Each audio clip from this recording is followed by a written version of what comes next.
اور یہ بھی نہیں بتاؤں گا کس دن آؤں گا، نہ آپ نہیں آئیں گے۔ اچھا خلاصہ یہ ہے کہ شیخ حسین کو آتے آتے رات ہو گئی۔ پرانا زمانہ ہے جب شہر کے گرد سٹی وال ہوتی تھی جو شام کے وقت جس کے دروازے بند ہوتے تھے، پھر بھی شہر اگر کوئی آدمی باہر ہے تو اس کو تو جس وقت بھی رات کو آ کے نوکنگ کرے کوئی نہ کوئی وہاں مل جاتا تھا، دروازہ کھولتا تھا۔ مگر آج کا مسئلہ الگ تھا۔ ہمدان 100% شیعہ شہر، 100% شیعہ شہر میں شام غریبہ کے موقع پہ بالکل سناٹا ہوتا، کوئی گھر کے باہر نہیں ہوتا۔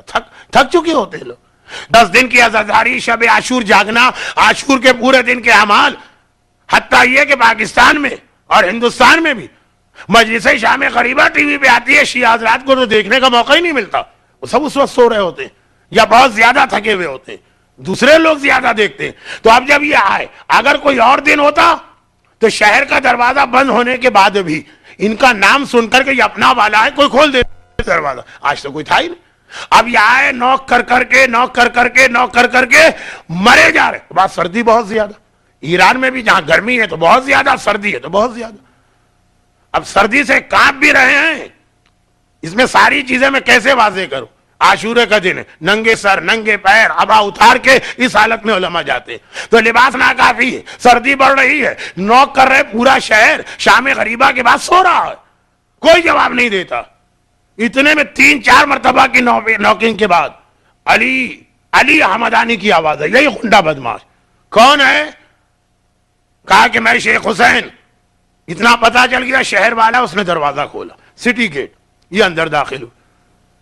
اب وہ قریب گئے تو اس کے منہ سے شراب کی بدبو، اور شراب کے نشے میں یہ کون سا دن ہے عاشورے کا، کون سی رات ہے شام غریبہ کی؟ ایک مرتبہ شرابی تو ہوتا ہی ایسا۔ کہا اس وقت کہاں گئے ہوئے تھے؟ کوئی وقت ہے آنے کا؟ کہا کہ میں مجلس امام پڑھنے گیا تھا۔ کیوں بھائی آج مجلس پڑھنے کیوں گئے تھے؟ میں نے کہا اس لیے کہ آج عاشورے کا دن۔ یہ ایسا آدمی سے پتہ ہی نہیں عاشورہ، پتہ ہی نہیں کیا ایسی حالت میں شراب تو خیر ہر حالت میں حرام ہے، عاشور کے دن زیادہ حرام۔ کہا اچھا عاشورے کا دن، تو میں نے تو آج کوئی مجلس نہیں سنی، سارا دن شرابی پیتا رہا، اب میں مجلس ضرور سنوں گا، سناؤ مجھے مجلس۔ ادھر سنا کے آگے مجھے سناؤ۔ کہا اس طرح تو مجلس نہیں سنائی جاتی ہے، ایک جگہ ہوتی ہے ممبر، کوئی اونچی جگہ اور کوئی سننے والا ہو۔ کہا کہ ممبر بھی میں انتظام کرتا ہوں، سننے والے کا بھی انتظام کرتا ہوں۔ شراب کے نشے میں بول رہا، ایک بار جھکا، جیسے گھوڑا یا انسان بچوں کے لیے جانور بنتا، گھوڑے کی شکل بنا کے چاروں ہاتھ پیروں سے زمین پہ کھڑا ہو گیا۔ کہا آؤ میری پیٹھ پہ بیٹھو، یہ ہے تمہارا ممبر۔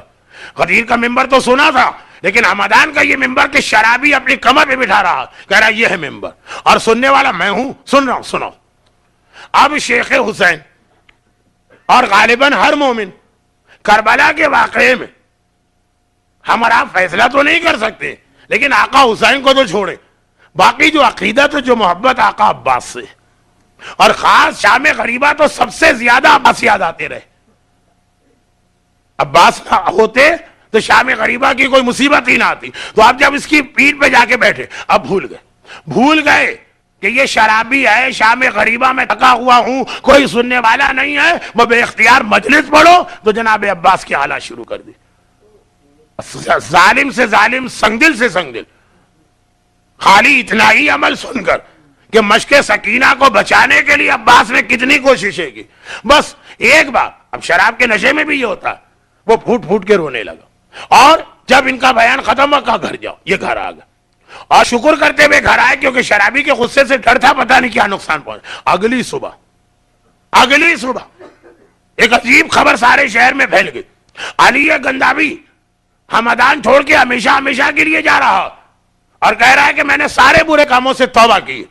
اب یہ پہنچا نجف، ایک عمل اس کی نیکی ذہن میں رکھیے گا، نیکی کیا کر رہا؟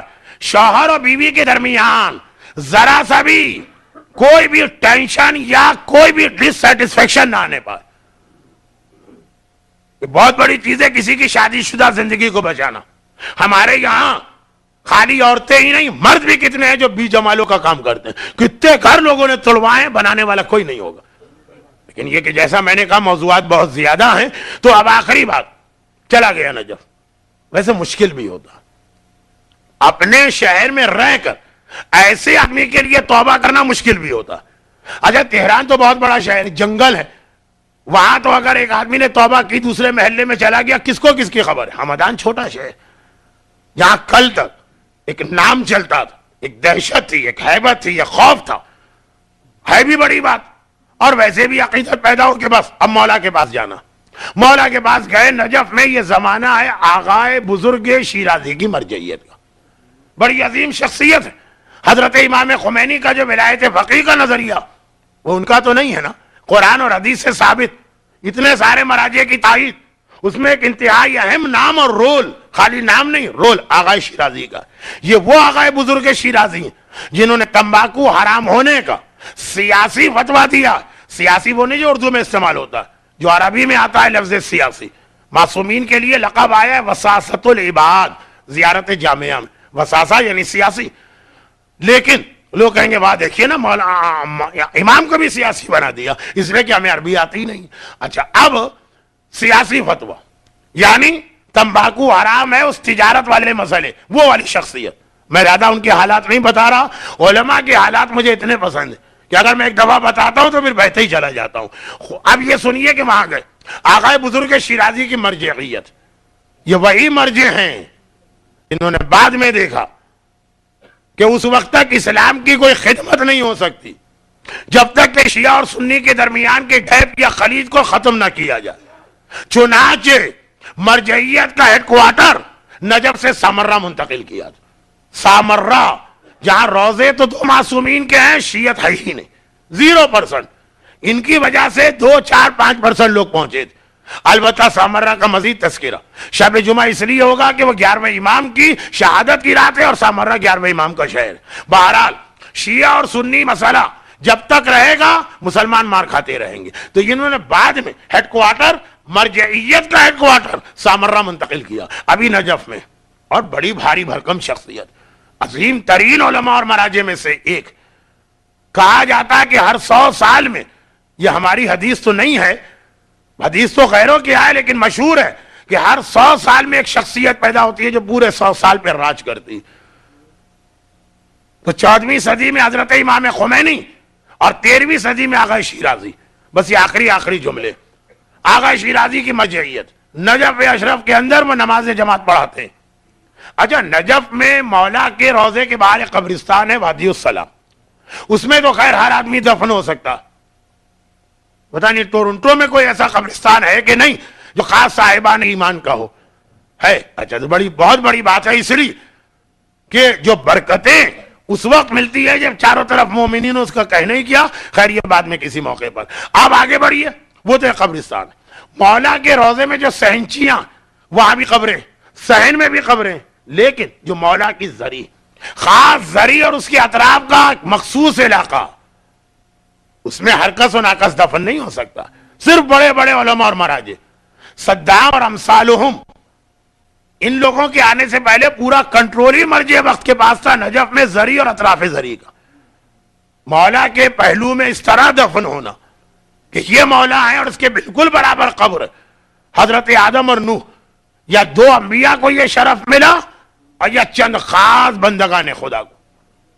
السلام علیکہ وعلی زجیجہم، آپ پہ سلام اور آپ کے پہلو میں سونے والے دونوں انبیاء پہ سلام. نجف اگر آپ گئے تو یہ زیارت آپ پڑھتے ہیں، بلکہ ویسے ہی نجف میں گئے بغیر بھی جو آپ مولا کی زیارت پڑھتے ہیں تو یہ لفظ آتا. لیکن اس وقت کہنے کا مقصد یہ کہ آغا بزرگ شیرازی، ایک غلط فہمی اور دماغ سے نکال دیجئے، 10 بج گئے. اور وہ یہ ہے کہ لوگ سمجھتے ہیں کہ ہر دور میں مرجع صرف ایک ہوتا تھا. آج ایک سے زیادہ کیوں؟ ہر دور میں کم سے کم 2 نام رہے سوائے شیخ توسی کے دور کے. تو آغا بزرگ شیرازی کے زمانے میں بالکل ہی جیسی ایک اور شخصیت بھی تھی، جیسے آغا خوئی اور خمینی، آغا خامنائی اور سیستانی، آغا بروجردی اور آغا حکیم، بالکل ان کے برابر کے.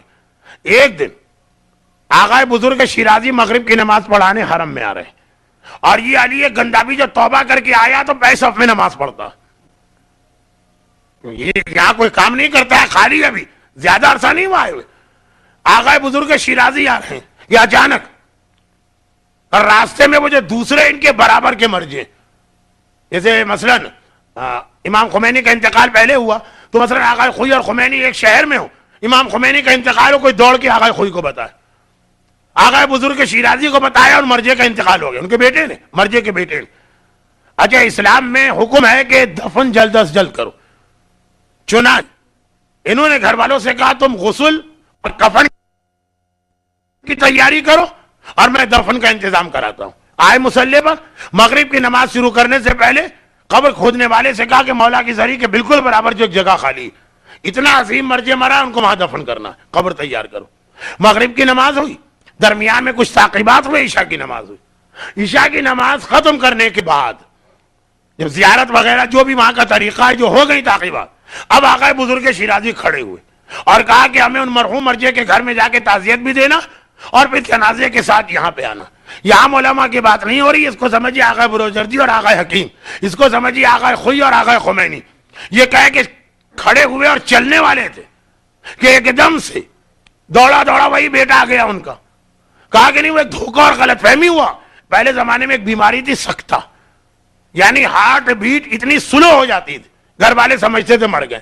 اور یہ آج کل کے جو انسٹرومنٹ ہے یہ تو تھے نہیں اس زمانے میں، یہ بہت ہوتا تھا سکتہ، بلکہ اس چکر میں کتنے لوگوں کو زندہ دفن بھی کر دیا گیا۔ وہ بھی ایک چھوٹا سا واقعہ کل یا پرسوں آئے گا۔